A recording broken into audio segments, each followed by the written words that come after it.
Alright, so in order to program in Python, we need to use a completely different editor to how we use Scratch.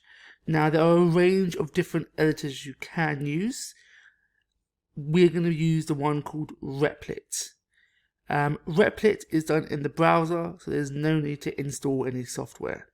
To go to Replit, you simply just go to repl.it.com and you'll be presented with this screen.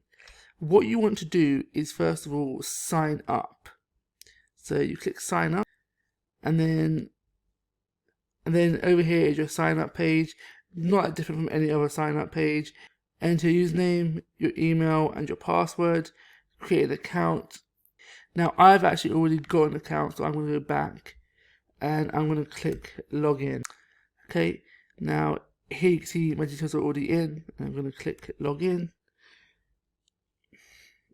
Now when you first sign in to Replit, your screen may look a little bit different from mine, but that's not a problem. The first thing you actually want to do is go straight over to create repl. Okay, then under your languages you want to find, you can see there's a whole bunch of languages here you can start coding in. But actually what you want to do is you want to find Python. Python appears at the top for me because it's the language I use the most in Replit, but if you can't find it, just type it in and you'll see it appear anyways. Okay, it's just Python. Just click on create repl,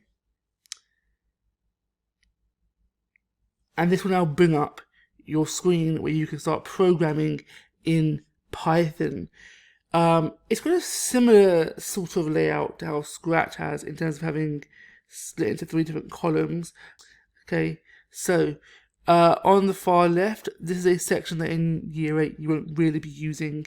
There's just all your files. Sometimes you might choose to make Python programs that use multiple files. That's where you might use this. We're mainly going to be focusing on using one file for now, so just make sure there's only one file in this, and it's called main.py. In the middle, you've got your area for your code to go.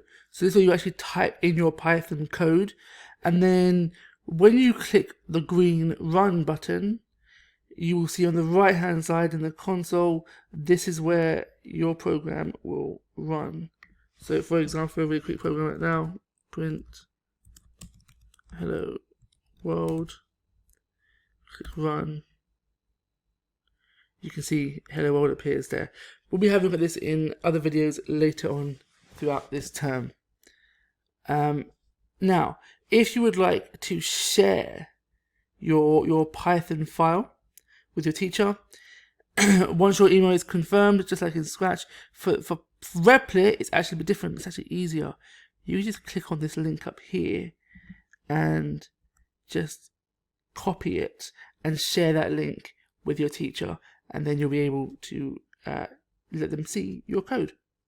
And that's everything you need to know about the Replit platform so you can begin programming in Python.